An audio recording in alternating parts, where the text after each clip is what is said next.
Welcome to the video version of Virality. I'm with QCP. Gianluca Conti is my name. This is the third time you've been on this. Have you had anybody else with 3 podcasts? No, I haven't. I don't even think I've had someone with 2. Double? Yeah, I haven't had anything with a double. I guess we have to. We have to run it back again because 2 times only audio.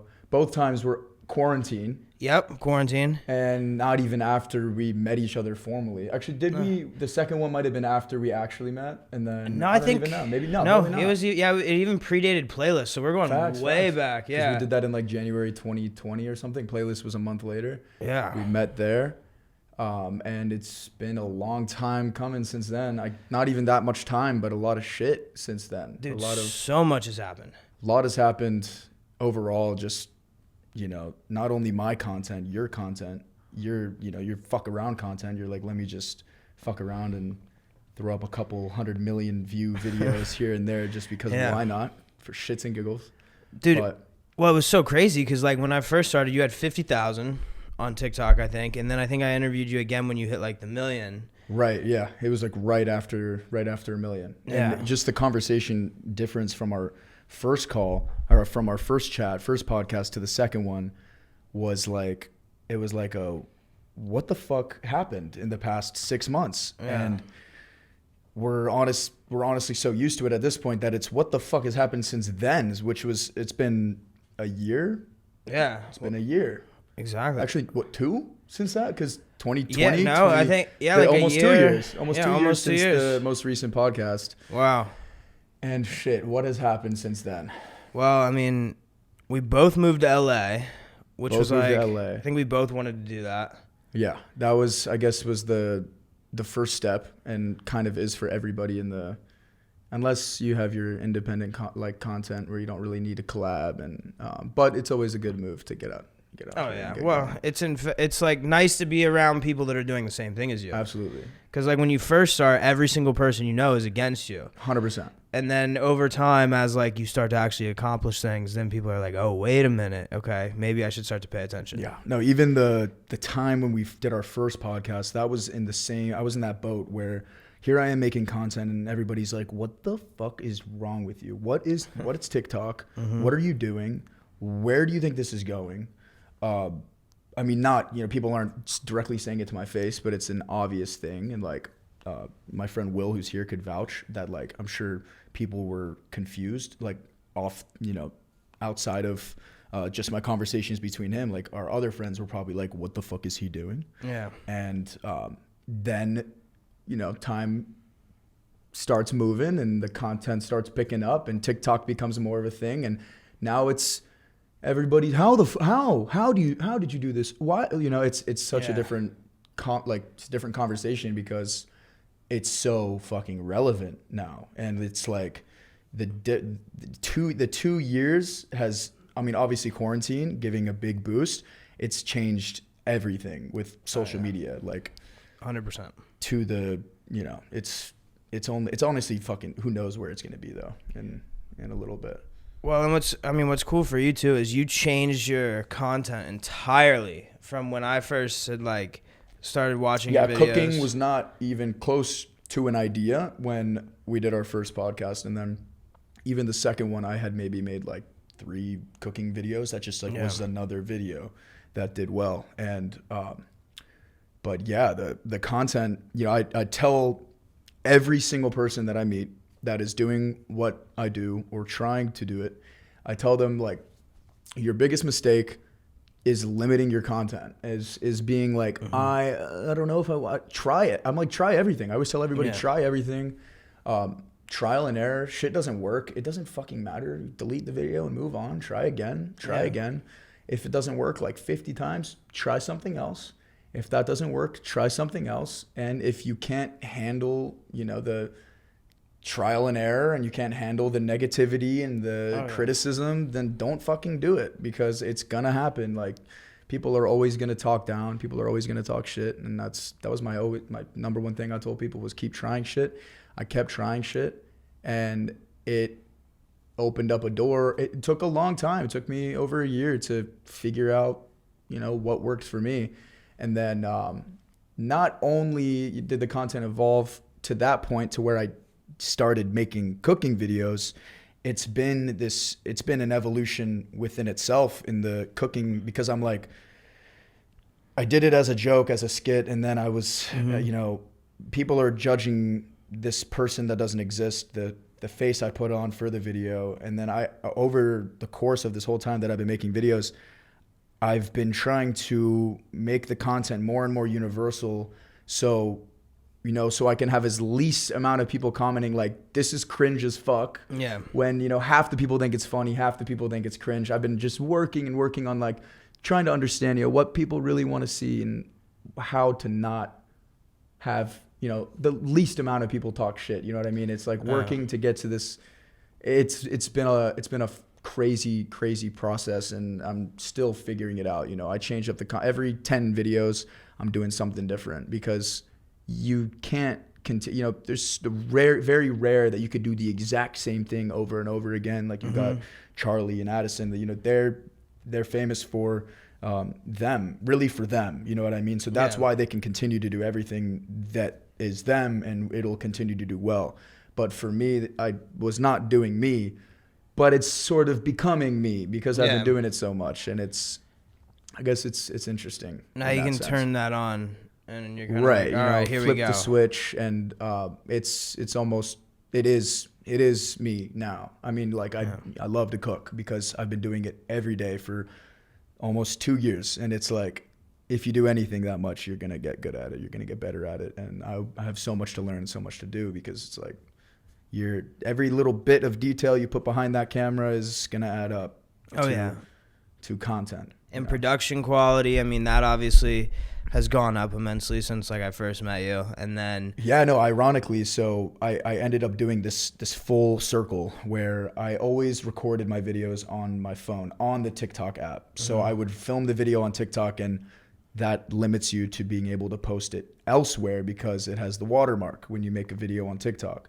Yeah. So I decided, let me buy a video camera, and then I'll be able to edit it on Final Cut, and then I'll be able to post it everywhere.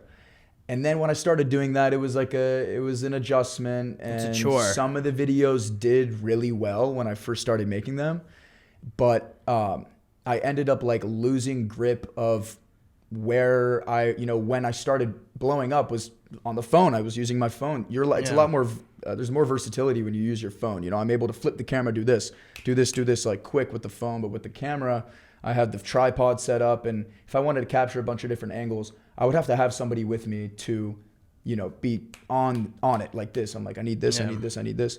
So then a month ago, I'd say I was sitting there thinking like, what the fuck do I got to do? Like my content is like, I'm at a flat line. What can I do to make it better?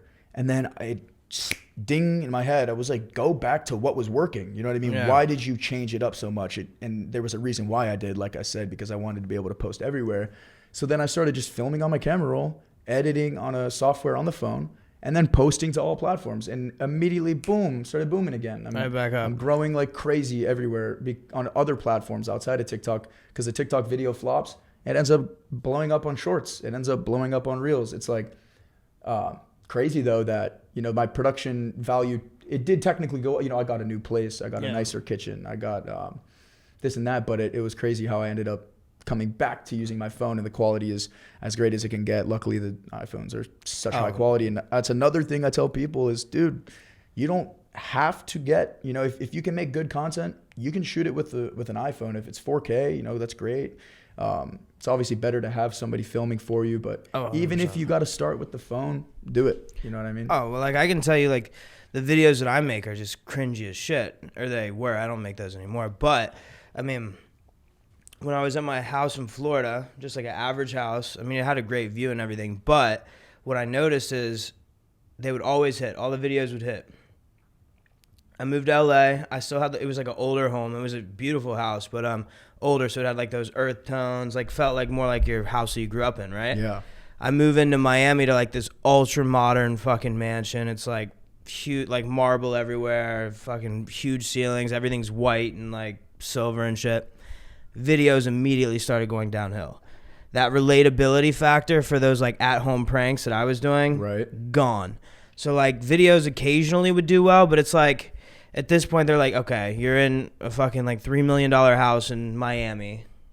Yeah, like, obviously, right? you're not putting a water balloon in a can of Pringles anymore. Like, come on now, this is not real. Yeah. So I mean, if you look at like all the people that did what I did, like Lance 210 and like all these people, they're still at home pranking their family and shit. Right. I mean, it's like, but they have, you know, they have that still there. They're with the same people that it started with, and I guess that's what helps them be able to go anywhere and do the same thing if they're with the same people. And it worries me sometimes when I see people that have content that is like very solely I guess reliant. It's like you have to rely on the people that you're surrounded by for your videos.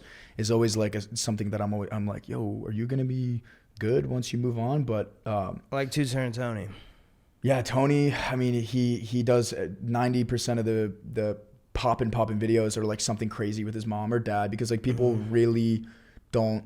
It's such wild content that like it's guaranteed to do well. Yeah. Because it's so fucking crazy, and it's. But again, right? He's not even the main character anymore. Right. No, and you know there's no part of his mind that's gonna say, "Let me move to LA." You know what I mean? Because like he'd have to change up his content, but dude, it's working. You know, he's gonna stay at home. He's in his own little world.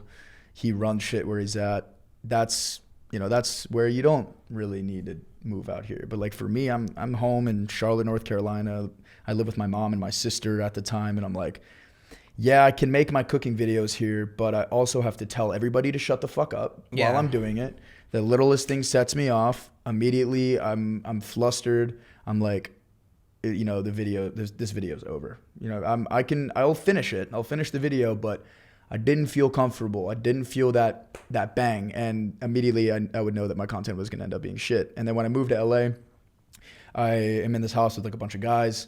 And it was kind of the same thing where I was there for like a month and a half, 2 months. I probably only made 3 cooking videos. Maybe I made more, but since I was only posting on TikTok, if it didn't do well, I took it down. Yeah. And that was another thing where I was like, I have to tell everybody to shut the fuck up. I have to kick everybody out of the kitchen. I have to make sure nobody's even in the whole bottom floor of the house, because I'm like, dude, if there's sound everywhere, it's just obvious. If there's too much noise, people can't listen to what they're watching. So moving out of that place, moving into an apartment, having more of my own personal space was a lot better for content. Yeah. Even originally, I would make better content when I was home alone. The second that I was home alone, I started making a bunch of banger videos, because like I'm not worried about, you know, what somebody hears me say and this and that.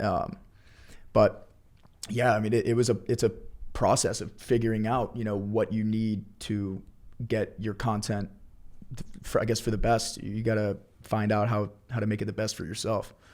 Oh, 100%. And then, I mean, like I noticed too, those content houses are like, because when I first moved out to LA, so the second I left my house in Florida, moved here, content house, fucking whenever you wanted to film, there's like 15 things, people walking in and out. We had door chimes, we had everything. And I'm like, oh my God. And you can't catch a second. No, you can't. And then I left there, went to Miami, another content house. And then finally I was like, oh my God. So then when I moved here, I got offered like 2 houses to move into.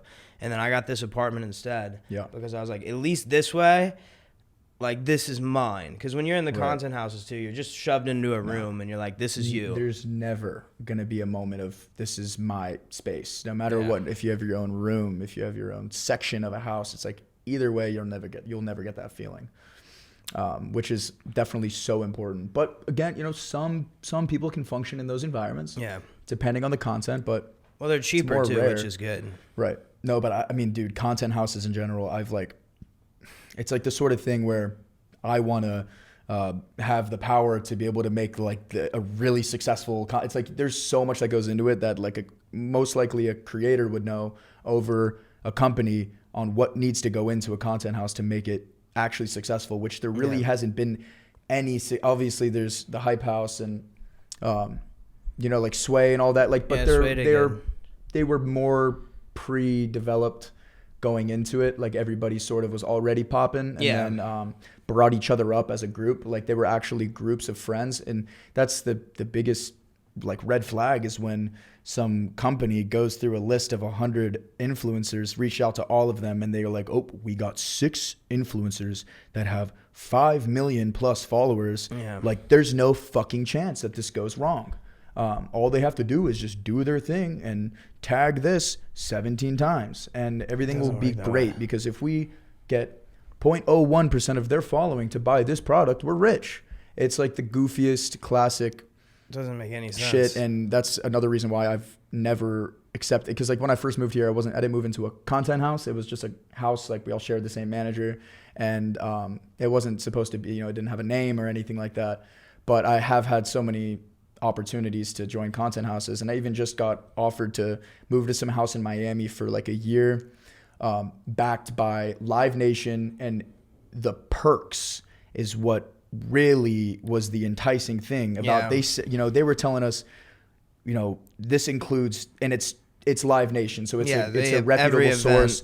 So they're saying, you know, you name the artist, you name it. We could go to every single one of their concerts in Miami. Mm-hmm. We could go to the Super Bowl. We can go to all the best restaurants and the best that you name it. And that was like the only factor keeping me somewhat in the interest of it. Yeah. And then immediately it went back to, I go, so you guys are telling me that you can get everybody to fuck off out of the kitchen and out of any, because like, dude, if I want to hear every sound when I'm cooking, you know what I mean? Like the ASMR in cooking is like one of the biggest factors, like to keep people engaged. It's like cool sounds and crunch and this and that. Oh yeah.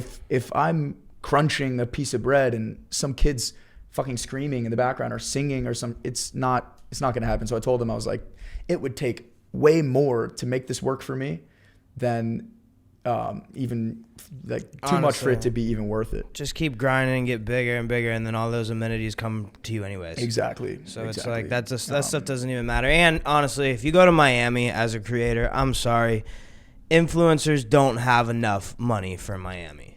Like plain and simple. Unless you're like, I don't even know how people have money to be here, dude, in LA. I don't know either, because I can tell you like what my revenue streams are and everything, and then I mean, even when I was really grinding out TikTok, like that was barely enough sometimes. Yeah. So and then of course you have to find other things to do along the way, which I've definitely done. So, but I mean, if you just rely on like that influencer thing, because at the beginning, of course, it's all brand deals. Mm-hmm. Then of course you dabble with like merch and things like that, and then sometimes you lose money on that yourself because you're gambling on it. 100%. I mean, there's this like fucking stigma for merch where people just make a shirt and put their fucking face on it or put like their name on it. Yeah. Like, dude, why would you make clothes that's like you on it? Yeah. Like that was never like, I got lucky to have had Betch like become a thing because it was like a random video that I said it so many times and it was like super viral, maybe like 20 million views. And the top comment said, CEO of Betch. And then everybody in the comments were talking about that. And then I kept it back. I brought it back and I've literally kept it in every video since. But that was something that I looked at. I was like, here is a curse word that is not a curse word because I replaced the I with an E. So like that kind of invites a huge demographic of people because it's a curse word. So it's like you got little kids who say bitch to their mom or dad because like they're I'm not saying bitch, I'm saying it's bitch. like the dang and damn right kind of thing, right. So it was something that it sparked in my head, and I was like, I need to make this a real thing, like a really really real thing, and then sold merch based off of something that was not, it is my like slogan, but it's universal. It's a simple logo where, you know, we're selling just clean, high quality hoodies that have just a simple embroidered logo, but something that can be looked at so much more than just QCP or pasta shirts or something that's, I think, a huge problem that people bump into in this creator social media space where they think that that's the move, to put some shit on a shirt and sell it. There's always a better way to do it. If your content is based around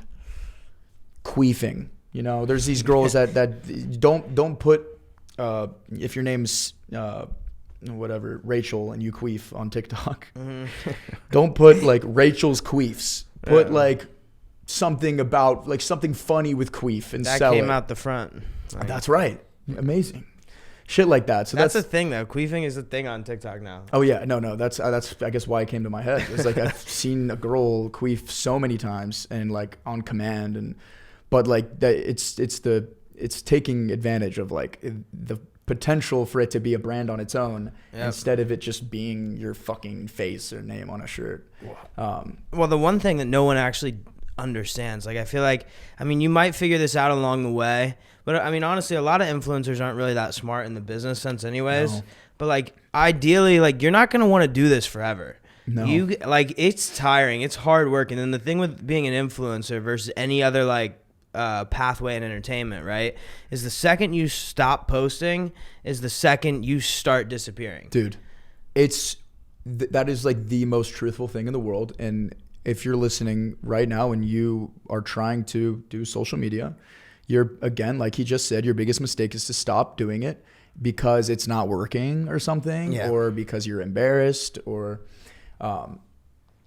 I can tell you that so many times I've hit this, even if the content's not even like that great, but you're consistent, you have that much more of a chance for a video to do well. Oh yeah. And I've been posting like 5 days a week on all platforms, and I'm growing like fucking, it's gone from a couple thousand to like 8,000 to 10,000 followers a day on Instagram. When I was sitting there at 0, like I've gained over 100,000 on Instagram in like 3 weeks or something like now? That. I just probably hitting 400,000 tonight. Oh shit, nice. I just started. It's just the same content being put out everywhere. The same thing with YouTube. I'm about to hit 500,000 on YouTube. That's incredible. But it's like, obviously everybody says like, oh, it's just shorts and shit like that. The shorts are blowing up, but it's another platform. It's another source of revenue. Yeah. Companies haven't yet like dove into shorts and into reels as much as they have on TikTok. Well, TikTok or Instagram's pushing reels like crazy. I get on my fucking feed, it's all reels, and I'm like, stop. You get reels on your feed that you're not looking in the Explore for. You know how they show you content that you might like on your feed, and it says follow, and you're like, I don't want this motherfucker on my screen. Get him off. But it's consistency is all there fucking is, and it's the same thing with the long form videos on YouTube. I slowed down on my posting on YouTube, and I've been posting content that's not cooking. Yeah. And that's the mistake is like my most recent video, long form video on YouTube that is cooking is 1 of 10 by a mile. It's my best performing video by a mile because it's relevant to my content. It's relevant to the shorts that are doing well. It's like a very important thing for people to do. And I was in denial, and people are always in denial about, oh, I don't post on YouTube yet. Or like, I hate that, I hate that the shorts are so different than the long form. People like are scared of this stigma and whatever. I'm like, as you're over here scared to post shorts, and I'm going to hit 1 million in 2 months. And brands don't give a flying fuck on how you got to 1 million subs. They don't give a fuck about anything except for what they see. So it's... Well, what's good about you, not to interject, but what's good about your shorts is that you actually are talking. You're like moving around. They're like relatively longer. Right. And I mean, that's actually showcasing personality versus like the shorts that I have hit. I mean, like they're fucking shit. I don't talk. I don't do anything. They're just old videos that I posted. But you actually can transfer that over to the longer form things. Right. You just have to do it properly. So ultimately, like cooking is your thing. So expand on it, right? Exactly. Like take them to the grocery store, fucking do all that shit. Go fuck around in a grocery store. Knock over fucking a pile of bananas or some shit. Exactly. Put that in the video. Go home. Bitch at them if they're not buying organic. Do all that stupid shit. Yeah. And then put that in there, cook, and then next thing you know, fucking, I don't know, go feed it to a homeless guy at the end. Exactly. It's like it seems obvious. It's like there's your answers are there most of the time, but it's like this denial. There's so much denial that goes into this industry of, well, why did the video not do? There's so much fucking shit, and in the end of the day, it's the video was shit. And then you move on and you do another one. And you make another one, and that video did well, and you sit there and you watch it fucking 10 times in a row, the video that you made, and you're like, that was good. Yeah. And you know that it was good. And even if the video, even if you haven't posted it, you'll watch that shit and go, that was fucking good. And you know it's going to do well, and it gets what it deserves. 100%. When you put the right effort into it and take your time and think and, you know, but coming back to where we were on, like, I don't understand how there are so many influencers that we're surrounded by that I'm like, how the fuck are you still here? Like, how are you surviving out here? OnlyFans. Right. So that's like the instant OnlyFans, like, oh, they made an OnlyFans so they have a consistent flow of revenue. And then there's some other people that do not have OnlyFans. And I'm like, how are you doing this? Yeah, I'm curious too. And it ends up being like a month to month thing where you're like, holy fuck, like I can't survive. And then you got a brand deal that keeps you for another month in LA. And then you get a bigger brand deal that keeps you for another 2 months, but you're fighting in that 2 months to get to the next one. And it's like, that has to feel terrifying. Stressful as shit. And then the thing too, nobody, like, you hear it your whole life, right? Like, you hear like rappers and shit talk about it all the time. They're like selling your soul in this industry, or just the entertainment industry in general. You sell your soul because there comes a point where you have to do what works versus what you want to do. And then eventually that success is what makes you happy. Right. But I mean, of course, like, I doubt you really wanted to do cooking videos like crazy when you first started. You wanted fitness. Fuck. It's shit. So much shit. Like, I started off like making videos to promote my music, and then I was like bouncing. I was like, do I even need to be doing this right now? Like, it doesn't fucking. And then I pushed that out of the way, and it was the same thing with. I started making fitness content. I would get some fitness videos to do really well on Instagram, and like I wasn't posting them on TikTok. But too much denial. When in the end of the day, so people know me for making fucking Italian food, and stray away from that. And then now you're gonna restart. You know what I mean? It's like starting fresh. So what I realized I can just keep doing what people liked and change it up, and and put a little different touch to it, and make it better. And then I pushed everything out of the way and kept everything fucking focused, kept it in one spot, one area. So my Monday through Friday, my work week is the same thing. But it took a long time to get to that point. That's what people don't understand, is that I didn't just wake up one day and start making cooking videos every day. It was like trial and error, well, you over and over. And I adapted, and I read the fucking comments, and I see, like, if somebody comments some shit, talking shit about you, and you don't like that, and there's thousands of likes on that comment talking shit about you, like, you can either say fuck that person and keep doing the same thing and keep having people like hate you, or you can find a way to adjust, you know what I mean, and be a little less cringe. And like, in my sense, like, the content you were making is like specifically like to be cringe, like it's going to do really well and people are going to be bamboozled. But for me, it's like, it's a more of a personality where I'm like, it's supposed to be an online personality. I don't want people hating the person that I'm playing, completely hating them. I want them to like the guy. Yeah. And it took a while to get people to like a fucking character that I created. But I guess it's fun at this point to continue to evolve a character. Yeah, and then I think you'll really like when you master the longer form thing. Yeah. Because, I mean, YouTube, what I've noticed is, like, now, if you're smart, you're going to go to YouTube now, pretty much. And, like, of course, for TikTokers, if you're capable of doing the shorts, that's going to give you that boost that you need. But there's nothing better than being able to make, like, because you make 5 videos a week, right? Yeah, about. So now, once your YouTube gets popping and you master that, like, 8-minute video, you can make 2 videos a week. Each video pulls $5K revenue for you. Yeah. And then now you're really chilling. Right. No more brand deal stress. That is the goal. Yeah. And it's like the sort of thing where, it's coming. You know what I mean? It's coming. Like, my views are increasing. But again, I need to remember, don't try to make lifestyle content. Make it based, I can vlog, but the video has to be about food.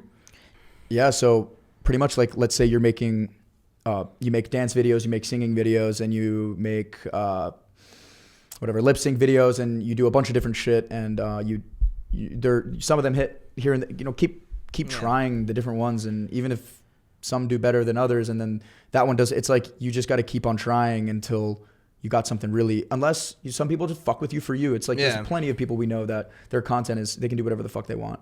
And the long form videos people are just going to watch their vlogs because they're making a vlog. They want to see them and they want to see whatever they make. That comes down to what I've noticed about all that, like the people where they don't have like a specific niche or niche. What it is, it usually comes down to fuckability at that point.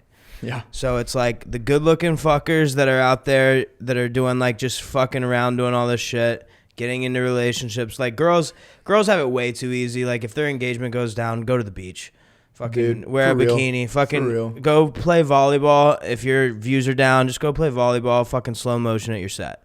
Right. You know what I'm saying? Right. Or do a worst case scenario. Yeah. You know what I mean? Worst case scenario. You got to do, like, you can just do something. Guys, it's a little harder. But, I mean, if you're a good-looking fucker and you're, like, known for dancing or fucking doing the fuckboy shit, people will watch you. And it's, like, it's the teenage girls that are, like, all about it. They engage. They fucking send it to their friends. Look at this. Oh, my God. And they comment and things like that. And they back you up because they want to fuck you. Yep. Now, it sounds terrible, but I mean, that's at the end of the day, that's what it is. However, if you look at like, so like you're in the cooking niche right now. So ultimately, that's actually, to be honest, that's one of the best ones to be into because the longevity in that is insane. And I guess it really, ironically, is like a 50-50 split between comedy and cooking, but it's terrible, but it's great. It's a very unique niche. It's different. People there's not many people there's not that many big content creators that incorporate comedy into cooking. There's few, if ever. And usually it's a cooking creator who throws a joke in here and there. Yeah. And for me, I've set the standard for my fans and for my followers where people will comment like, what's wrong with you? This video wasn't that funny. This video was not that funny. Yeah. And then I'm like, like it's a cooking video. I'm sorry that you didn't laugh your ass off, but like it's a cooking video. You know what I mean? The comedy is a splash of like it's just more. It's more life. And but I'm to learn to master this combination of the two is going to go a long way because it's unique. And even like Gordon Ramsay, he's like a comedic chef because of his profanity, because of his profanity and his like his aggressive knowledge. He knows so much about what he does that when somebody fucks up, he gives them so much shit that it's so funny.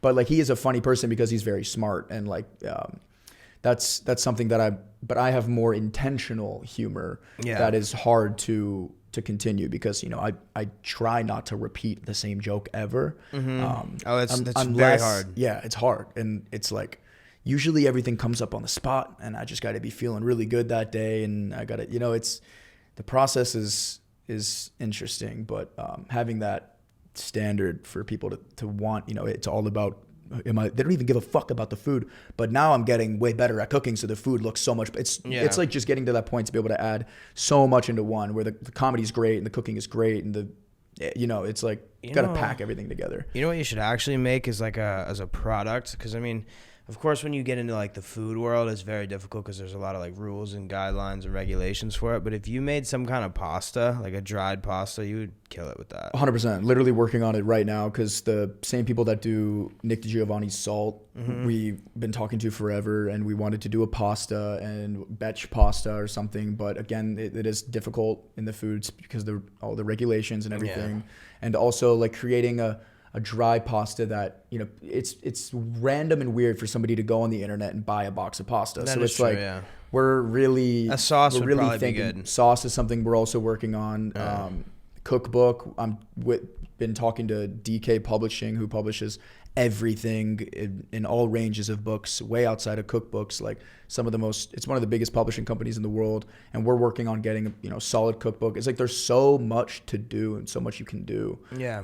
Which I'm blessed to be in this space where it's like there's unlimited creativities. I could do so much shit with it. It's a matter of time and it's a matter of energy and it's a matter of you know, the financial part of it. The finance is the hardest for everything. Once it's this, you know, the next merch drop, which I'm dropping like a huge order of aprons. We're selling a ton of aprons in a super limited amount of hoodies, and that's it. And like last drop, I did pants, hoodies, shirts, aprons, a ton of stuff. It did great. We made money. And now I'm like really excited to slowly add on to like it's sort of starting fresh. We haven't dropped in over a year. And it's like, this next drop is going to be like a all right, let's get shit rolling. Top quality, you know, the best quality hoodie that you can fucking get. Like we're getting everything because we can at this point. It's like it took a lot of fucking time and like it costs a lot of money, but you gotta know what you're getting yourself into, or else you get a bunch of cheap shit and sell a bunch of cheap shit because you don't have the money to do it. Wait a little longer, save a little more money, make it a little better if you want to have longevity. Well, but if you're doing that one time shit where you put your Landn on a shirt and you go buy my fucking merch, you get 20 sales and it's a bunch of like random people that don't even fuck with, like it's something. Here's something to keep in mind too. If you have like the way I view merch, I don't even at this point, of course, make a brand out of your merch, and ultimately you want your brand to extend past you. So like, 100%. That's what you want. You want it to outgrow you. You want to be the initial billboard, the free advertising for your own product. And then after a while, you want it to outgrow you. But the thing is, when you start with like shitty stuff, like it's not going to last that long. Yeah. Now you get like high quality stuff. Ultimately, people put that on. They want to wear it more. Yeah. And then it lasts longer. And then the way that I view it, I don't even think you need to make money on merch. I mean, of course, money always helps. But if you don't make money, I always think about it like every unit that you sold, that's a billboard walking around. It is. So that's helping your brand anyway. So you sell fucking, let's just say 1,000 hoodies. Now, at your demographic right there, you probably are going to get like people between like 16 to 25, right? Yeah. Is that about pretty it? much. Yeah, like 18 to like 30. Yeah, it's like it's your pretty... cooking goes a little higher. So, but now imagine this: they go to fucking their kids' baseball games. They go to school. They go to college. They walk around people every day. They go to the mall. They're wearing your fucking hoodie. They're posting on their Instagram story. They're not tagging you, but that brand recognition is there. Like betch, people see that shit and and it's also something that like I have really thrown. It's like a word that I've made a lot of people probably have to like, it probably reminds them of me when they hear it, even if it's somebody saying bitch, because of like how much I've made it like a thing and putting it on clothes but it goes so much further than that. That's where it's like, I'm so excited for the future with it because there's so much potential. But yes, it starts with aprons and hoodies, and you can put I can put the logo on a hat. I can put the logo on a phone case. You can, whatever, it can go anywhere, and not just the logo, not just merchandising. It goes beyond, like my company is Betch Entertainment. It's like literally, it's a very general thing where we're going to go into as many spaces as we can. And it's like the similar, it's like a bar stool sort of thing where it's like it's the beginning though. And like, it's trusting this process that like I'm 21 and I've got plenty of time to grow this brand. But as long as I continue to do my thing, if I start falling off the map and start focusing everything into this brand, that can fuck me over. I gotta keep your energy where shit works and trickle shit in from the side, slowly build something else, and it'll come. And YouTube too, when you start doing that longer form, once you figure such a different fan base. Such a different. You can start it off with like sup betches, you know what I'm saying? Right. All that kind of shit. I'll have my premieres on YouTube, and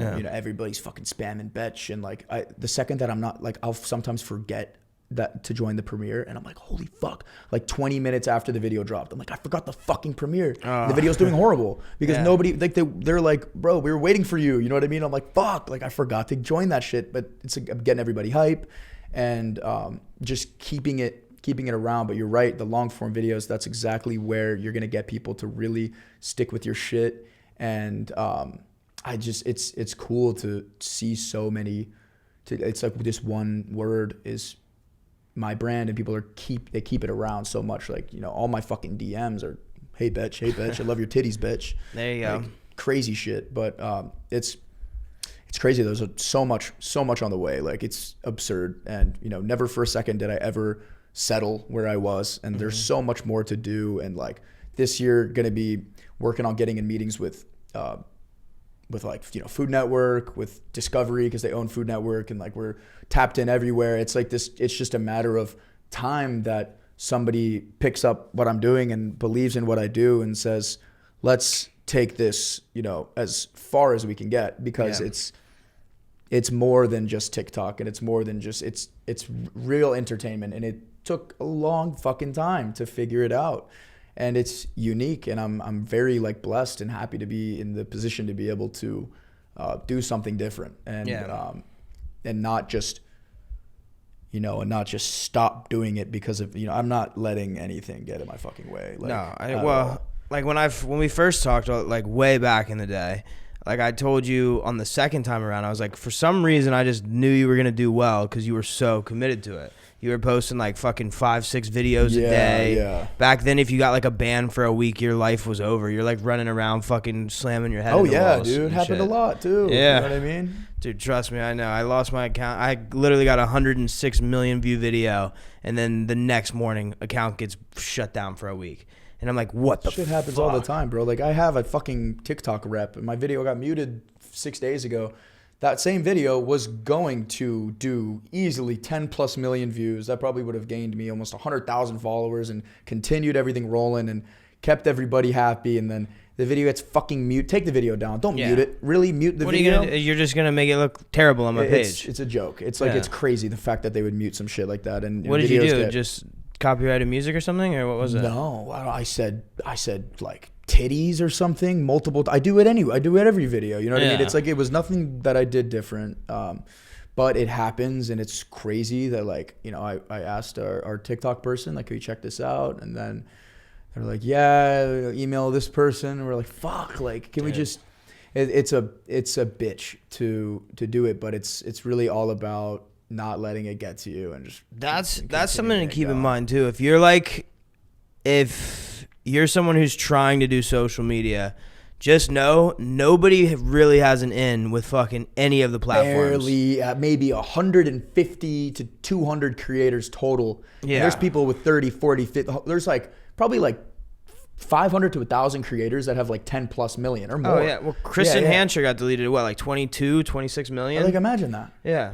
It's like what are you gonna do now? I would be devastated. Like, I mean, I lost my Instagram got taken down, got deleted like 2 weeks ago. Really? Yeah, someone hacked me and deleted my shit. And dude, I'm how the fuck did that happen? Like, did you have any setting like not turned on or something? Like, I have no. I literally get on Instagram and it goes, your account is disabled, and I go, well, what for? So then I submit an appeal, or then it's like, if you think this was wrongfully done, submit this and we'll let you know in 24 hours. 24 hours later goes by and it says like, your account has been deleted for impersonation.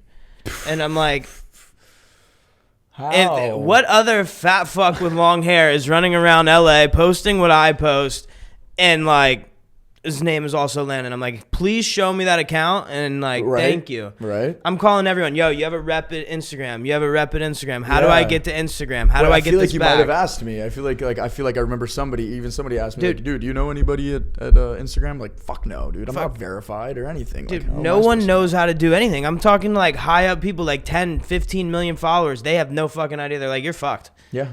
They're like, you got to find one of those little sharks that is going to charge you like $4K to get it back. And I'm like, that's the funny thing. So also another thing for people listening here, you can pay money to get verified. You can pay money for anything. So please keep that in mind, because like another thing, never. This is like the funniest shit to me. Never ever buy fucking followers or anything to look better. No, it never helps. It never will. It's gonna hurt you. It'll always hurt you. And it was crazy when I first started making content. Actually, it was before I even made TikToks, and I was just made a social media for my music. I bought an account, Instagram account that had like 15,000 followers or something, or like 20,000. Yeah. And it was a pug account. It was a fucking pug page but it was like a botted pug page where like it had some sort of system where it would like every other dog account and all this stuff. So that the followers were like not even real to begin with. Mm-hmm. And I thought it was so sick that I had an account with 20,000 followers. I posted my first picture. It got like 50 likes. And it was embarrassing. And like, I started buying likes to make it look like it was like somewhat of a normal looking account and this and that. And then I remember once I started getting a couple TikToks to do well and it translated to my Instagram, I remember posting my first picture with natural engagement and it got like 1,200 likes or something. And I was like I fucking made it. You know what I mean? Like I don't have to do this bullshit anymore. And I should have never to begin with, but I didn't really know at the time. And it's such a crazy thing. Like people will be like, dude, I could get this fucking account with 300,000 followers. Some dude bought I made a backup account and I posted a video that got like 30 million views on it or something. That account had like 300K, and I sold it to some guy a while ago for like $1,000, which like I was like, I'll take that money.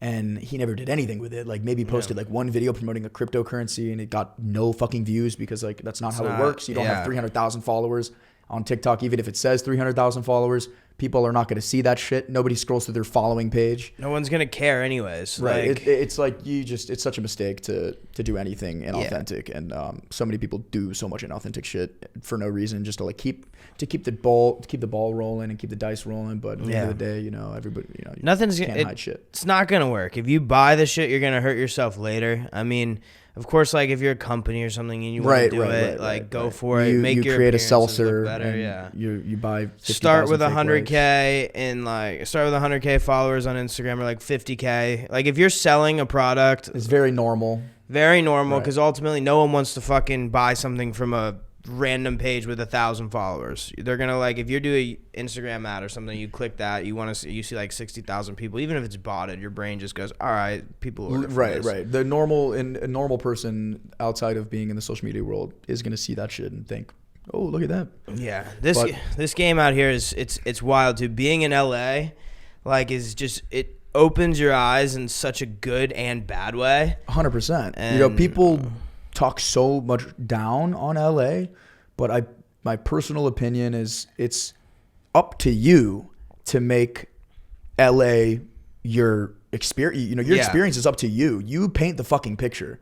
Like, surround yourself around people that are good fucking people. And yes, some people don't have a good radar on who's a good person and who's not, and they seem like they are, but if you have no luck with surrounding yourself around good people, don't rely on anybody. Live alone. You know, just have some friends that you hang out with.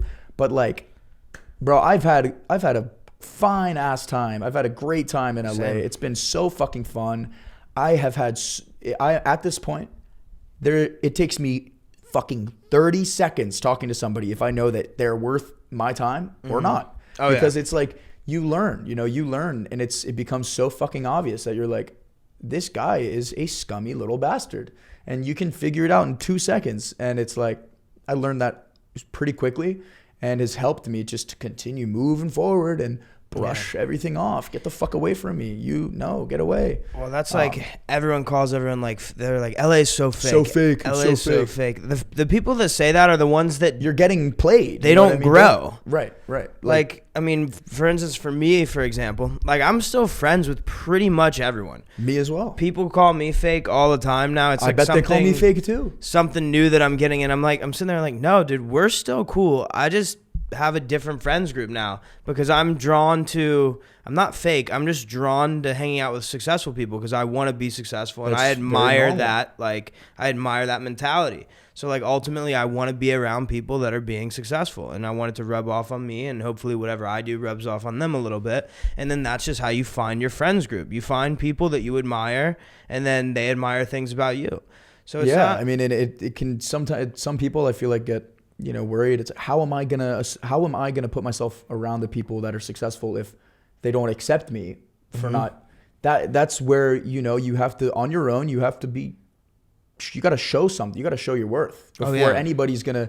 It's the reality. It's a business space. It's like, you can't walk into a room with a bunch of corporate people and be like, hire me. Hire me. I swear to God, I can do what you do. Hire me.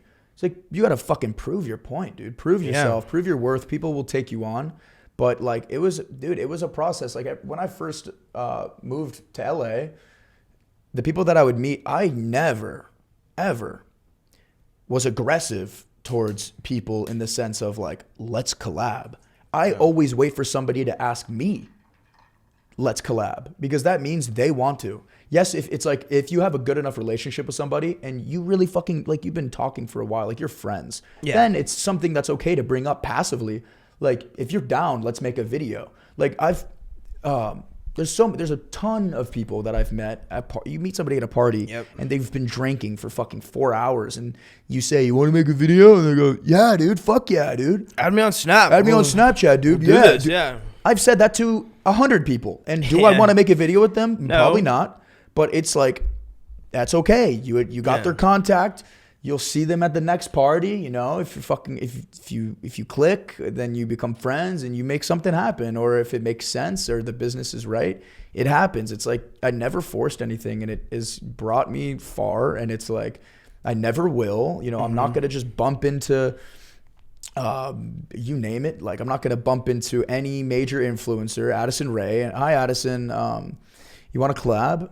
Like what the fuck? You know what I mean? Like, I mean, that's what she did. If she's, yeah, no, I mean, people do it. And, she's was very good with that one. But it's a lot easier, you know, when you can just kind of prop up the phone, do a video. You both know the dance. The video blows up. For me, it's like a whole fucking thing. Yeah, it takes a while. You have a production. Time. Yeah. Like I got to take like a chunk, like a good few hours out of somebody's day.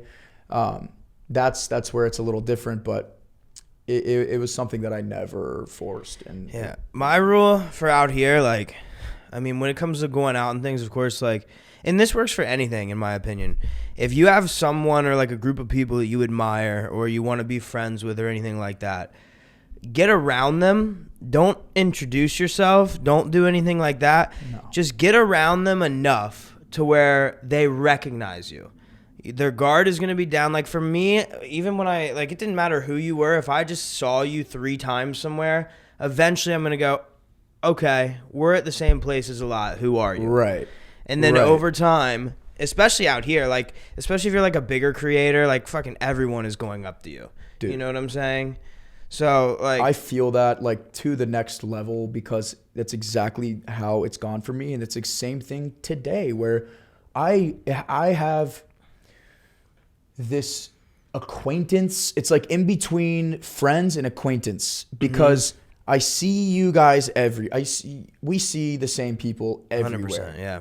And there's a lot of people that our relationship is, what's up, bro? Good to see you, bro. Have a good night, bro. Yeah. That's it. And like that goes, you know, that's fine for me. Is like if I see, it doesn't matter. I can name so many people, like huge creators that I'm like, what's up? I'm here. You know what I mean? Yeah. Like if you run into my content and you like what I do and you want to do something with me, I'm so game to do it. But I'm not going to really bring it up to them because unless the conversation leads itself there. You know what I mean? It's like 100%. But there's so many fucking people in LA that I know that we're friends. And it's not fake. We just see each other at parties, dap each other up and say what's up. We have nothing else outside of that. And like, yeah, you get somebody's number or something and they text you and I don't reply. Dude, or they don't reply. And it's like terrible at texting. Most likely, you know, if it's not some shit that you really want to do in that moment, it's okay. You know, you don't answer, you don't fucking answer and you come back and it's like, you don't double text that motherfucker. You see them again and you talk to them for 30 minutes at that party, shoot them another text. Yeah. You know what I mean? It's like they didn't tell you to fuck off or they didn't run away. And it's like, I answer texts in my head all the time. I never respond. I'll fucking read it. All right, yeah, but I'll read it, respond. I did that twice today, bro. Swear to God. Next thing you know, they say, "Did you get my text?" New number. I'm sorry. Yeah. What? Yeah. Did you Snapchat? No, I've airplane mode, dude. I don't know what's going on. Dude, fucking fix it. Oh, like somebody texted me like Merry Christmas or Happy New Year. And those are the worst. And then I said, "Oh yeah, Happy Thanksgiving." By the way, sorry I missed that. And then it was like, "Oh yeah, sorry I missed the Christmas. Happy Thanksgiving, Merry Christmas, and Happy New Year." Yeah. Like I missed them. I'm sorry. Like, bro, my bad. But, I hate those. Please never send me a fucking Merry Christmas thing. Like, I'm glad that I popped into your like one of 100 people that you texted that day, but don't fucking do it because then I'm gonna get that and I'm gonna be like, oh my God. Dude, Merry Christmas so too. Unnecessary. Like I'm glad you did it, but like also now I'm gonna feel like a fucking piece of shit because I read that and I was like, oh, that's cute. And then like 17 hours later, it's like 11:59. I'm like, fuck, I forgot to text back. I'm sitting there sending Merry Christmas, fucking snowmen and shit and like all kinds of stuff. I'm like, no. Then Happy New Year's rolls around. Like, we're doing this again. We just did this 4 days ago. What's going on here? For real. Yeah, I guess people can look at these little things in LA as fake. Or whatever you want to call it. It is not. It's just a big city. There's 4 million people in it. There's a higher density of content creators. Yep. There's a higher density of entertainment. There's actors and models and singers and you fucking name it. So it's like, dude, there's a lot of competition, and people, you know, always, people get scared of. At this point, I'm like, dude, I'm just doing my thing, and I don't have to rely on anybody, and it's great, and collabs are great when you can get them, but you got to really just, it's like everybody's, if you're not self-sufficient, then you can tell that person's a mess, and they're desperate for something, and like some shit just doesn't make any fucking sense. We're like, I remember I was at the Wish House one time, and this guy was like, "Can I get in your video?" And I was like, "What the fuck?" I was like, "Why would I just throw you?" I'm like, I'm like, he said he knew my content and everything, and it just was. I was very confused. I was like, why would that make any sense for me to just incorporate you into my video? I'm here making this video like alone, like on my own. He walked into the kitchen and said like, "Yo, like, can I be in your video?" No, fuck that. Can we make something? I'm like, bro, well, can you make another dish? And we make another. I'm like, what the fuck? What? Yeah, you want to make You want to make the side? Like make crazy the side dish for shit this. like that. But things are pretty fucking obvious, my favorite is out here though is the party thoughts. Like the girls. Oh my god, dude. I can read them like a book now. You will see the same girls. Dude, like there's a song, the Post Malone. Yeah.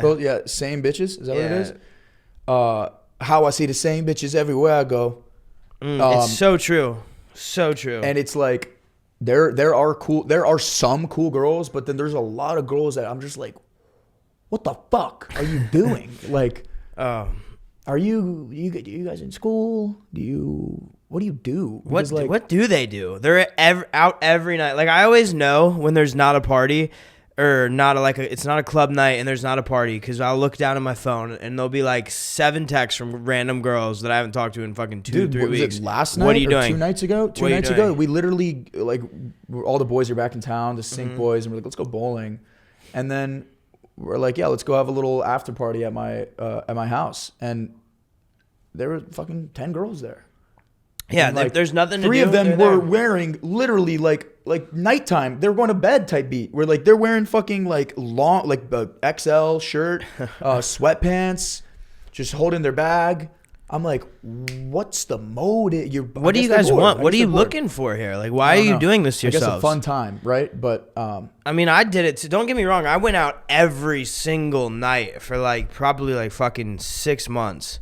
And not like, I mean, if I took a night off, it was rare. Yeah, like, it was a fluke. Yeah, it was Sundays. And you just didn't wake up. Dude, I was like Chick-fil-A. I did every day but Sundays. You know what I'm saying? Yeah. I was like, because mainly there's not a fucking club that anyone goes to on Sundays, and usually house parties are not a thing. And the fucking same shit that same night after the bowling night, and everybody leaves the house, and I stayed with somebody, and they went to Bootsy's. So they go, and then Will sends me a video. The club's fucking jumping on a Tuesday, like it's like going crazy. The girls are everywhere, like Dude, the clubs suck too. I fucking can't stand the clubs. I mean, don't get me wrong, clubs look amazing, of course, to the internet. Oh yeah. Like let me be honest with you guys. Okay, so right now, if you see someone at a club, it looks amazing. There's a fuckload of people. They got the signs coming out with your name on it. They got bottles. You're dumping bottles down like girls' throats and everything. Shit's popping. Amazing. Let me tell you the reality, okay? It's hot as fuck. You're standing on a booth. Can't hear a fucking thing. You can't hear anyone. You're gonna lose your voice because you're screaming in someone's ear. You're really cute. What's your number? Wait, what? What's your number? What? It's the same shit back and forth. You want to get out of here? Fuck you. It's horrible. We just started talking. And then, dude, it's gotten like I've even had it to where I'll have a drink in my hand, like a bitch from behind me or beside me will come and like fucking suck out of my straw, and I'm like, are you joking me right now? What are you doing? I know Tyga. He lets me do that. Like, I don't give a fuck. No fucking everybody know. Oh my god, dude, that's like a whole nother topic of discussion where we could like run through the celebrities that every girl flexes, that every girl hangs out with. Oh my god. Like the girls, they freak out. They're like, I was just so and so this week. I was just so and so. Like, great. Fucking half the people here have been with so and so. And it blows my mind because you hear the same celebrity names. Y'all, we're not talking about fucking Addison Rae and Charlie D'Amelio. We're talking about your A-list celebrities that you really know. We're talking about they're on your fucking playlist at the gym. You're watching them on Netflix. Real celebrities. Yeah. That I know so many of the same girls who have like hooked up with all of them, and like it blows my mind because I'm like, those are only I only know I don't know that many people, and if that many girls have talked about that same dude, it's like wild to me. Where I'm like, how the fuck are they even doing that? How are you keeping up with yourself? Like, how fucking all these girls. What do you guys? Yeah. Dude, it's really wild. This is a weird world out here. It really is. It is not real. That's the best the best part of it is that it's not real. And it's also, but the real part about it is that you can't get away with doing no fucking work. Like, dude, no, you can't. You have to work. You have to work as much as the average Joe works, or you're fucked. You're done. And don't look at the example of the creators that you don't think have to do as much work. They really do have to do as much work as you think they do. And people are like, Charlie's surrounded by a massive team of people that are keeping her on her shit all the time. If she were to just, if they said run free, she'd probably be like, I want to fucking chill out. I want to relax. Yeah, I want to. Like, I am one of the most famous people on this earth. Like, I want to go to bed. I need to breathe. Let me sleep until noon for one day. Fuck, I'd be excited for that. The other thing, though, this city has definitely taught me about daddy's money for sure. Oh, yeah. There is some people out here, you're like, certain people, you'll be like, how are they out here? Like, what do they do? There's so many fucking different categories of people with money in LA. And like, this is not the place to come if you want somebody to say, good job. No. Or you're doing great for yourself. You're going to feel like a piece somebody of shit. comes over, you can own a fucking $3 million house, all self-made. A girl will come over and this is the best part. I've never once had a girl tell me that they liked my car. Like when I first moved to LA, like I got a nice Mercedes, and at least nice for anywhere but LA. Yeah. Not a single. I'm like, this is the sort of thing where like, I think it was in like a Snot song. Is that his name? Is that his was it fucking Snot? He said some shit where like, I don't want a bitch that won't like compliment my house when she walks in type thing. Because like, that's the sort of the standard here is absurd. Like you can drive whatever the fuck you want and nobody's going to give a fuck. This is not the place to come if you want people to be proud of you. Let me tell you that. Like your family might be proud, but the money is so mysterious that it makes it, it's like at this point, I barely question anything anymore. You know what I mean? It doesn't make sense, yeah. You can get a McLaren here too, and then like the first thing someone will say, be like, yeah, this is 2020. Right. Like it's like, that's the 560? Ugh. Yeah, like, what is that? That shit's slow. Fuck that, dude. My car has fucking airplane wings. Like, what the fuck are you on? It's a prototype. It's like, fuck off. Like, out here, it's the craziest thing. Everyone knows everything. They know how much your watch is. They know how much your chains cost. They got fucking diamond testers in the trunk of their car for some reason. These bitches out here they're fucking crazy. And then you never know anymore because it's like everyone has fake shit and everyone has real shit. You don't know. Yeah. No, it ends up becoming very, it becomes a personal thing. Like, I wore a bunch of fake diamonds to parties. I never lied about it. If somebody asked, I'd say this shit's fake as fuck. There's a $150 bracelet. Yes, it dances like it's fucking $300K, but and then I ended up like buying fucking like real shit for myself. I'm not talking fucking $50K, but you can always a good tell amount of money. The daintier stuff is what's real, right? The bigger shit is you're like, oh my god, right. Okay. And like I'm like, I genuinely wanted to buy these few pieces, and I only wear them now. You know what I mean? I feel comfortable wearing like this real silver and like black diamonds and shit like that. Yeah, it's dumb and I did not need to buy it, but I feel a lot better I don't give a fuck about. It's a trophy. Nobody's asking. Right. It was a rewarding thing. Like I had a great year and I bought myself some jewelry and it was like whatever, and I wear it and I love it, and it's like I chose to. The other shit was just like, whoa, like what the fuck? Yeah. That shit looks crazy, dude. But you come up to me and I'm gonna be like, that shit's fake as fuck. But it's just it's stupid, but it's whatever. You get shit based off of, I always like to like buy stuff based off of like my genuine worth. And like I remember I had $2,000 in my bank account and I bought $1,000 pair of Gucci shoes and shit like that, where like I had spent money that I didn't have because I knew I had more coming. You know what I mean? It was like, that's the worst. At least there was a reason. When you know it's coming or you think it's coming, right? You spend it like it's already there. I have done that and I've gotten fucked so bad before. I am in the fucked right now from doing that, dude. Like, holy shit. Like I luckily contractually have a lot of money coming. Yeah. But almost $10,000 in Vegas in 6 hours. Yep. I bought a new car. I have to sell the other car and pay off the difference on that car. My rent cost more than a lot of most humans' rent. What do you got? What's your rent running? My rent's $6,000 for myself. Fuck. This place is like, 4, yeah. So and I'm not splitting it with anybody. It's like a lot of work, but like I love where I live, and it's like I need these nice things to feel like I'm doing what I'm doing. You know what I mean? Like I'm doing well, and I'm gonna show myself that I'm doing well and continue that until. But it's not like a show off factor. The bigger part of it is rewarding. It's self-rewarding. Like I got a new Tesla, and I was so fucking excited to get it because I just knew that feeling driving to the gym. Yeah, I literally just got one like 3 weeks ago. I got a Model 3 Performance, and it's fast as fuck. It's fun as shit. That's what I'm getting. It's insane. Like it's just such a cool, clean cut car, and I knew that getting that was just gonna make me feel so much better in my days, getting from point A to point B, to where it's just these little details that for me add up to happiness, and my content's better when I'm happy, as it should, and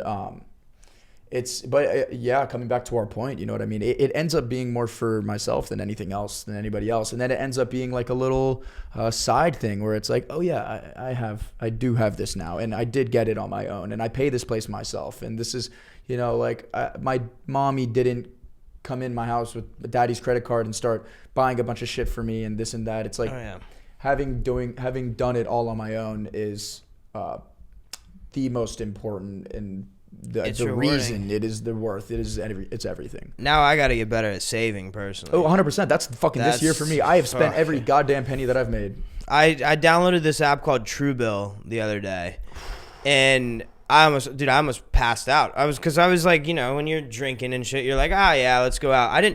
I don't have a car out here because I was drinking so much, and I actually got into a car accident before I even moved to LA, so the car was totaled. So I'm like, fuck it, I won't get another car. So I got a story after that, let me tell you. Yeah. Car accident story. Oh, I think, is this the rental car one? Yeah. Yeah, we'll get into that one for sure. Yeah. But no, so I get out here, and then all of a sudden I check. This fucking app knows everything that I do. And I'm checking my cheapest month since I've been out here in Ubers. Not like Uber Eats, just Ubers. Cheapest month is $1,100. Yeah, that's crazy. That's fucking nuts. That makes so much sense too. Dude. And I'm like, what? So much better off just leasing a fucking $250 car a month, like a new Camry. That's what I'm saying. Like, why don't I just fucking do that? I don't know. Like, I'm sitting here because my whole thing was like, yo, I drink a lot. I go out every night. Right. Then, like having a car, not even worth it. I'm like, fuck it. And then all of a sudden, guess what? You leave the club, a fucking regular Uber, LA $60, Ubers, bro. Anywhere you go, you're not spending less than fucking $30-$40 if you're lucky. You go 10 minutes, it's $30. Dude, I was working out every day, which is so stupid because I have a gym right there. But I'm literally like, Bryce would call me like Ubering to Zoo or something like that. Ubering to Zoo or Ubering to like Dog Pound or something. Yeah, Bryce would call me and be like, yo, meet me at the gym. We're going to Dog Pound, meet at like 10. Fucking $50. Wake up, fucking 20 there, 30 back. I'm like, literally a $50 gym membership doesn't even register. Like if I walked into a place and you like let's just say I go for 20 days, right? Let's just $1,000 a month gym membership. Yeah, fuck off. In reality, I'm sitting there going, and I'm like, yeah, fuck it. And I get up every day because you don't see it when it's like those little increment things. Oh yeah, like the way that money has changed for my brain is absurd. Like I'm almost blacked out, like in the airport at Vegas at fucking 7 a.m, waiting for my flight. I probably spent like $2,000 on slots. Like we're like we pull like a fucking an $800 jackpot sort of thing on like a $10 bet. And my friend Chase is like, oh, yeah, let's call it there, right? I'm like, fuck no, like money's paper. Like I start going crazy and like, but it's okay. I look at it as like it's okay that I spent so much money in my first year of making money. You have to get it run out. Exactly. Like I hit a point where I was like, ooh, I didn't calculate how much money I really have, and like so much can happen at one time, and I did not have as much of a cushion that I thought, and it's really, really fucking wild though how money can like just go, but it's because of the lifestyle. And yeah, we're so anything. Like, to be honest, because I just went home for Christmas, and I stayed for longer than I've been out of LA since I've been here. Yeah. So like, and I even noticed it in myself. I show up, everyone's calling me, like my family's like, yo, Landn, you're a fucking alcoholic now. you're an asshole. You're like disrespectful. You think you're so cool because someone came up to take a picture with you at dinner. And I'm like, whoa, I didn't say that. Okay, it just fucking happened. It happened. Like, it's not my fault. And of course, I'm gonna be a little bit like I'm not. My mom I was saying like, yo, my friend does this. They just made like $2 million off this project. And then my mom's like, yeah, fuck off. No, they didn't. Like, my mom is not into social media. Doesn't know how much money you can actually make. Yeah. And then all of a sudden, my mom sees me like Uber Eatsing food to the door, and like, or like I'll get up, get a coffee from Starbucks. It'll be like $7, and they'll drop it off at the front door. She's like, "We have a Keurig." I'm like, I didn't know. I want. This is what I chose to do. This is what I want. And then my mom's like looking at me. She's like, "You're spending like crazy. I go to the bar, buy shots for like 6 people. Now in Florida, 30. It's like $12 or something. No, it's like literally. I ordered I ordered a shot. It was $4. Yeah. And I was like, what? So immediately I looked at everyone around me. You shot. Give me 5 more. And then I'm like, yeah. My mom like fucking does my laundry or some shit, checks my receipt. Why were you buying shots for everyone at the club? I'm like, because that's equivalent to me buying 2 shots for myself in California. Right. And like, I just realized the lifestyle that I'm living, my spending habits are not normal now. Right. Whatsoever. Right. I'm like Ubering just to go everywhere, and I'll order the blacks and shit, everything, just because why not? Depending on the people who I'm with. Oh yeah, you can't walk out of the club and not get into a black. It's fucked up, and like, don't look at us as lunatic assholes, but like, it's a part of our fucking job to be like, I am not broke. And it really is, actually. It's really funny, and it's nuts, but money can go like crazy. And like, I'll get into these because like my friend Will, who's sitting over there in the back, so he would visit me like for like a month at a time, every few months in LA, and it's like a month vacation with your best friend where like, I'm making a bunch of money, and I'm like, I'm making a bunch of money, you know what I mean? Like, let's go crazy. I got in like 3 weeks, I rented like a Urus. I rented a like a Porsche for 5 days. I rented, what else? There was like some other shit. I mean, I've gotten like other shit. What's up? Oh yeah, and then the finale over the 1 month that he was there, I get a Huracan and I total it.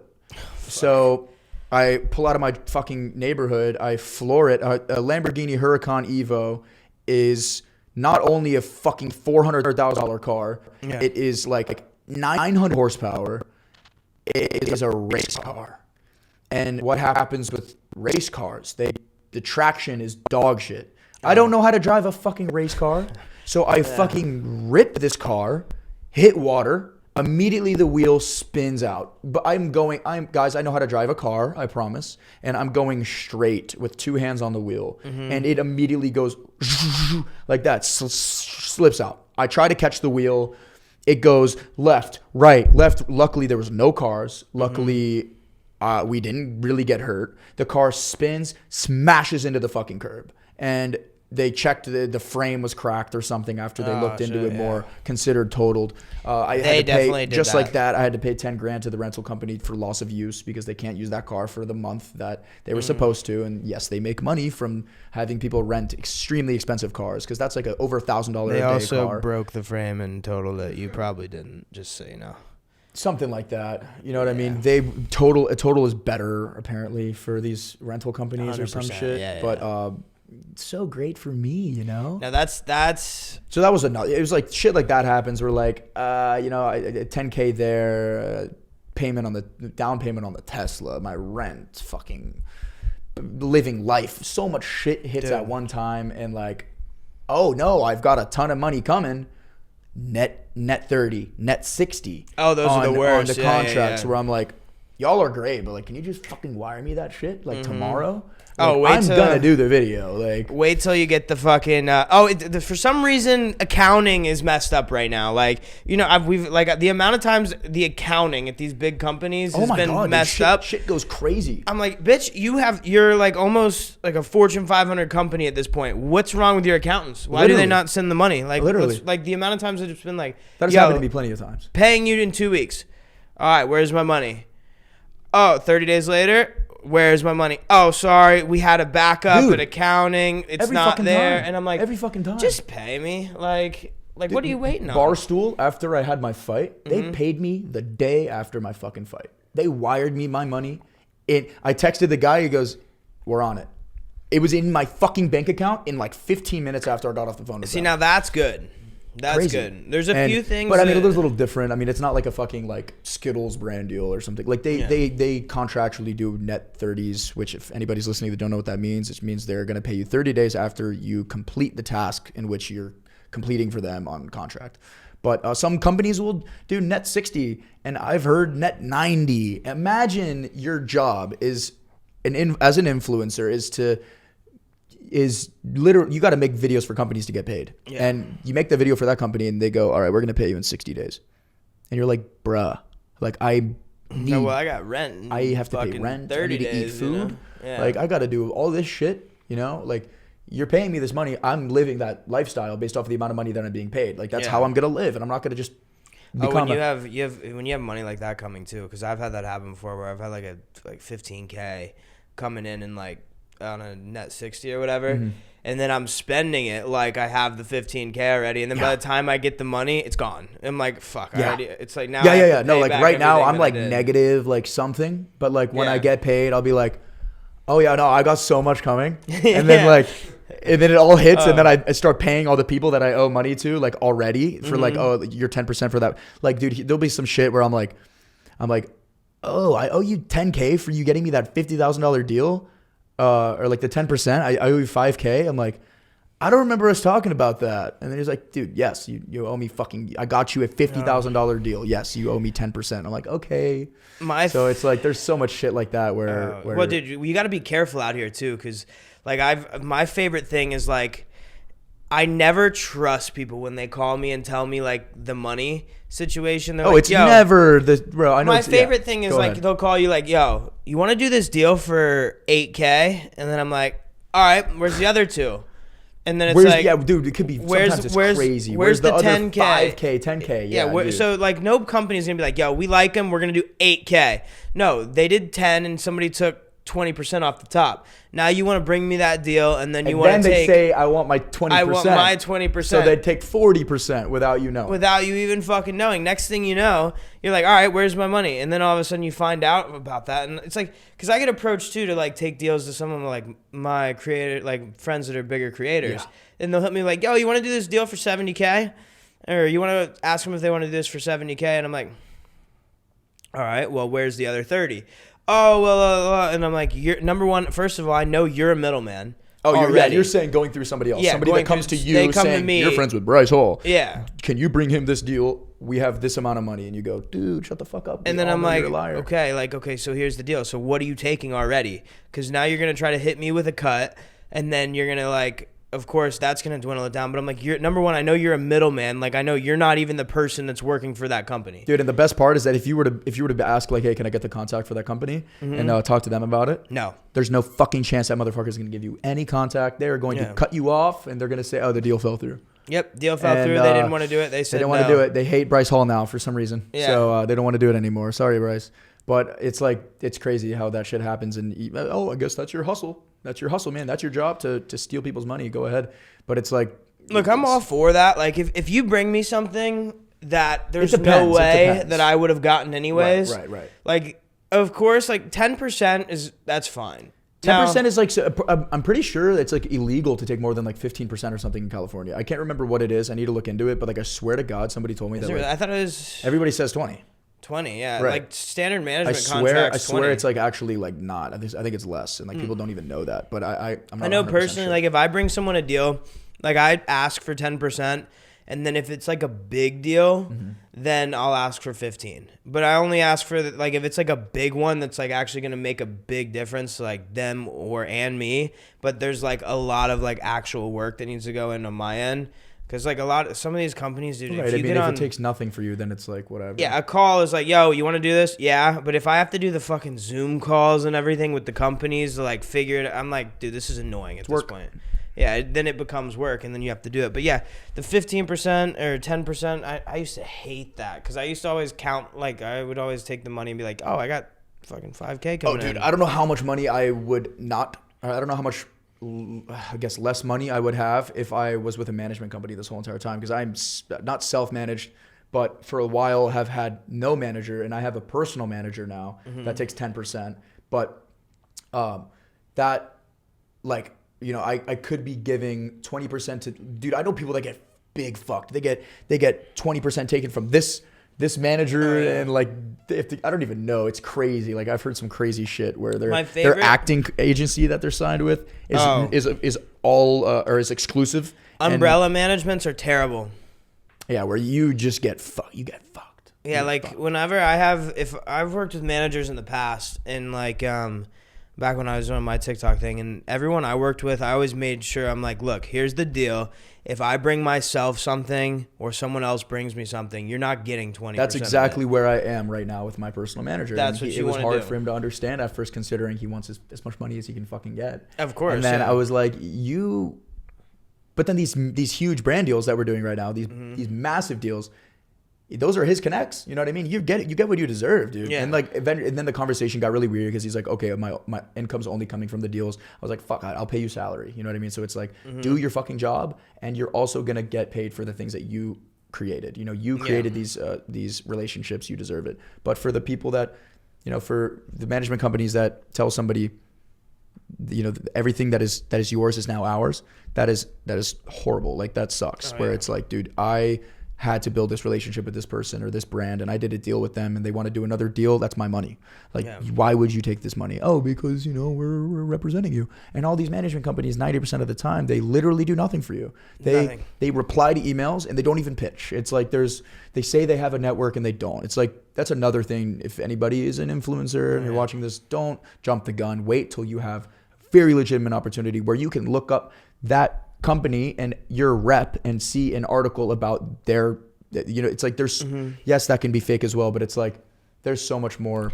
That's what sucks today, honestly. Like, the worst thing about the internet, it's an amazing articles thing. Are fucking fake, dude. Articles you can pay for anything. Be in Forbes for $600. Yeah. Like, fuck, I might do that and just send it to my mom. Like, yo, mom, check me out. I'm in Forbes. Cost me $600. That's like one of my. I hopefully can organically get to fucking Forbes 30 under 30. You know That'd what I mean? be amazing. Yeah. Like, why not? But you still buy your slot in that too. You have to? No, you don't have to, but most people do. Crazy. At least, yeah. Usually you'll pay for it at least once. But I mean, the thing is like, it's all fake. But like, back in the day, right? You go back like 15 years. You say you wanted a management company. You went and met them at the office, and then you could really gauge everything. Yeah. Now you got fucking Wix in like Squarespace and shit. You go to their you're not going to the office, you're going to their website. Dude, shit looks so legit when you haven't experienced. When you have no experience, everything looks so enticing. Yeah. And it's not real at all. Now their office is like fucking some Airbnb in Palm Springs, and they're in there like with a laptop and AirPods, and like, yeah, let me get my team on the phone. We actually know Charlie D'Amelio's dog. Yeah, we know that. You know, my sister's a barista at the Starbucks she goes to twice a day. Yeah. So like, we've got connections everywhere. Our eyes and ears are on the streets, getting you the deals that you need to get. Dude, like I could low key jump into just a very personal experience in this industry, which I could write a fucking book on what happened when I moved out here, and this includes playlist, and I'm so gonna use names because like this management company is like the worst thing I've ever fucking seen and experienced. But when I first signed with this company, Influences. There's a ton of articles, you can look it up, talking shit, New York Times, everybody. They fucked over so many people, and like, you might remember some of the stories. Because let me date it back real quick. So they sort of started talking to me, reached out to me, and then it said, hey, come to Playlist Live, come stay at our Airbnbs. We hung out there. I thought they were great. The people were cool. And then they had a ton of people signed to them. It used a lot of names. They said, we have Addison, we have the Lopez brothers, we have these people, we have these companies, we blah, blah, blah, blah, blah, blah, blah. And I loved it. I was like, this is going to be great. Yeah. And then met everybody at Playlist or whatever. And literally before, it was like crazy. I was so I was not a priority for anybody. I had a flight. I was leaving Playlist, and I was supposed to be driven by like the management company. They were supposed to get me to the airport because it was their fucking job to get me there and get me home. Yeah. And we're sitting in the lobby of Playlist, and I've got a very, very, very crunched time frame to get to the airport. All of a sudden, the owner of the company, the lady that I'm with, she says, give me 1 second. She goes and hangs out with Addison's dad for like an hour and a half. I am like, what the fuck? Like, I need to get to the fucking airport. Yeah. And I'm tweaking out. I'm like, help me. I missed my fucking flight. I stayed for another day. I didn't want to stay for another fucking day. I wanted to leave, dude. I had to rip Adderall to get to be alive in the morning. And like, dude, I literally was like it was a mess, that whole fucking thing, whatever. So that was just a little inkling. I moved to LA. I live in this house.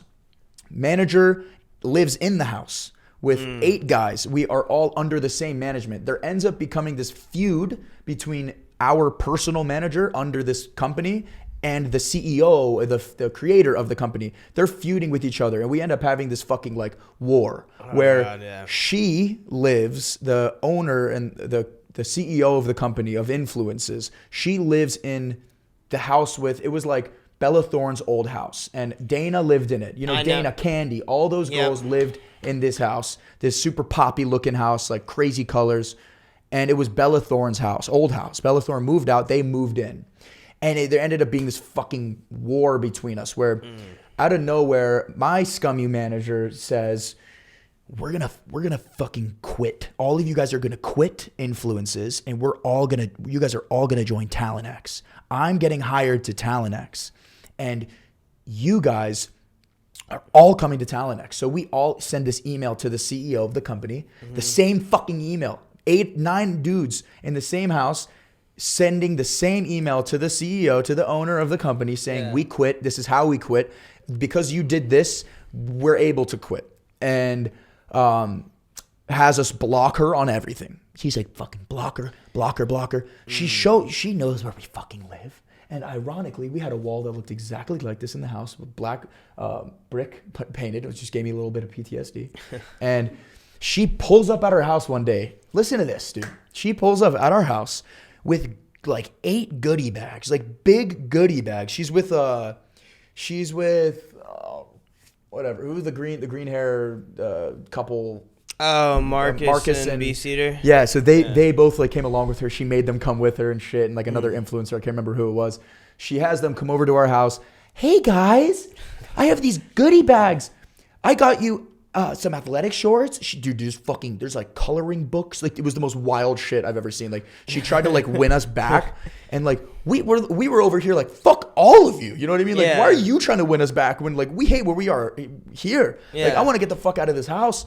It was so wild. And she like, my manager called the cops. The cops show up. He's like, get this fucking bitch out of here. Fuck this bitch. Like, it was psychotic, dude. Oh, dude. And like the energy in the house alone, like, bro, who the fuck? You're not supposed to live with your manager. No. Your manager's not supposed to live at the content house. Like, unless they're cool, like, and maybe they're like your age, then it makes a little more sense. These people were not our age. They were older than us, you know, almost 30 when we're fucking 20. A lot of shit went down in the house. Things got really fucking bad. That person, our manager, doesn't even end up getting hired to Talent X, actually gets fired after getting hired once we told Talent X what was going on. Yeah. And because of that, there's so much more to it. Because of that, I was like, peace, gotta get the fuck out of here. Me and one of my roommates, we dipped out from the house, got the apartment. That's when I started fucking booming, was once I got away from that shit. Then all these articles start coming up. New York Times is calling me to give a little insight, and we're telling them everything about what happened.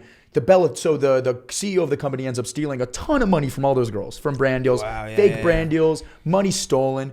Dude, the craziest shit happened. Apparently they weren't even fucking allowed to live in Bella Thorne's house. Really? People were stealing Bella Thorne's like shoes, her jewelry, her clothes. It was the craziest shit ever. And that was my introduction to Los Angeles, was that much shit. And then I was like, oh, you guys suck. You guys all suck. Like, this is wild. And this was like drip crib days. That's the thing too. It's like, the shitty thing about out here is that there's so many fucking scammers and so many people that just play their cards so right, and then they just keep fucking people over. And it's like management, like specifically, right? Like, I've noticed out here especially, like, the manager term is thrown around so much. Oh my God, like, dude. The thing is like, look, to me, if a manager is not like a day-to-day guy, right? A day-to-day guy, that's an assistant. It is. You know what I'm saying? It is. That's an assistant. A manager is supposed to manage your career. Right. They're supposed to look at like what they want you to be doing next year, the year after that, the long term. They want to make sure that you're set up with like accountants. They want to make sure that you're doing everything right. They're literally managing your career. They're making sure that you don't derail. So you have that, and then on top of that, you have like the day-to-day management. That's just an assistant. But so many people will be like, oh, yeah, I manage so-and-so. You ask someone, I met your manager. You met who? They don't even know who the fuck it is. Dude, it's one of the craziest things thrown around in LA. I'd say that's like one of the top things that is mind-blowing. Mm-hmm. The amount of people that I've met that have said that they manage somebody. And you know what's crazy is that I know that these fuckers said they manage me when they go to the next guy. I managed or maybe even manage this guy. Mm-hmm. And like, I'm like, yo, no.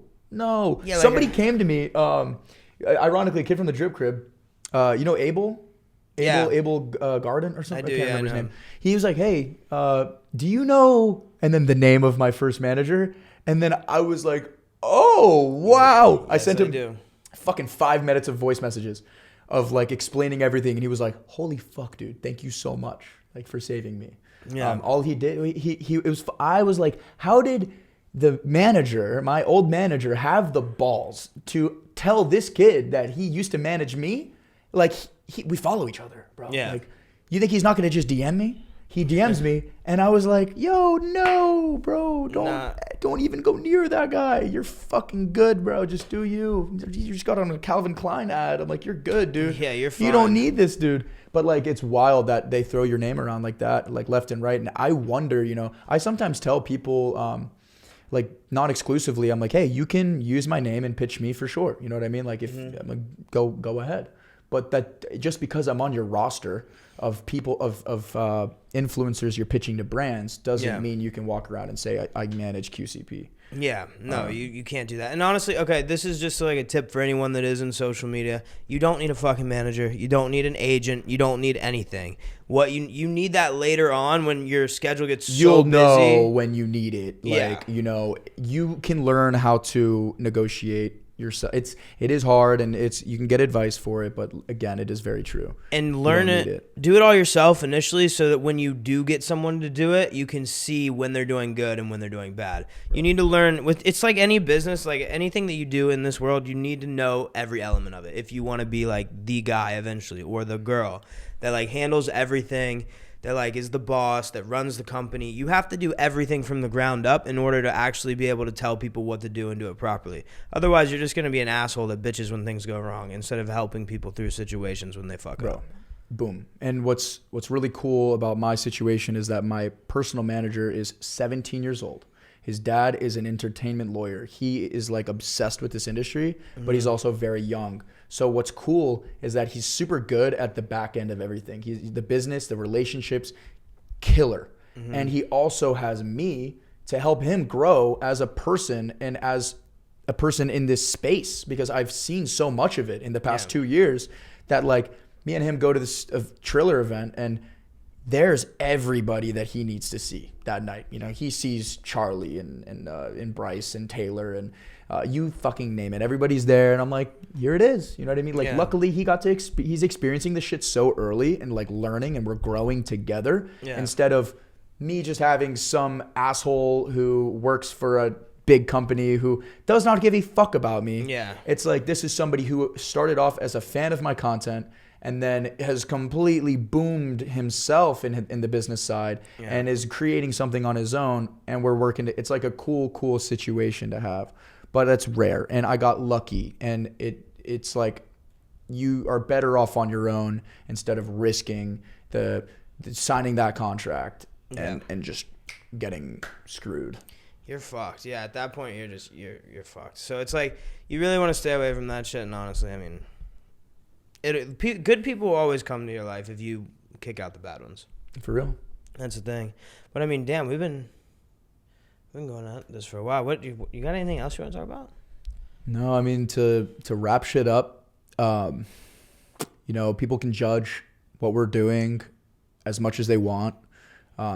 there's shit that like even we said in this podcast that an everyday person would be like, Oh, they're like, you're what a are you fucking guys douche talking? cunt, stupid fuck. We just had like the nerdiest conversation you could possibly have for like social media possible. Yeah, but it's a conversation that people don't really have because it's like you're not most likely gonna get somebody to come on here and just talk about like the realistic back end of this industry instead of just me talking about like my content the whole entire time or some stupid shit and like how good I am at doing it, and like that's dumb as fuck. I think, you know, being able to explain and to be able to understand and have experienced this, all the bullshit, is a great thing. And it's a tough world, but it's doable. You know, it's a sacrifice. I guess there's sacrifices if you want to become a doctor and you want to make a bunch of money, but you have to cut somebody's fucking body open or see people die every day.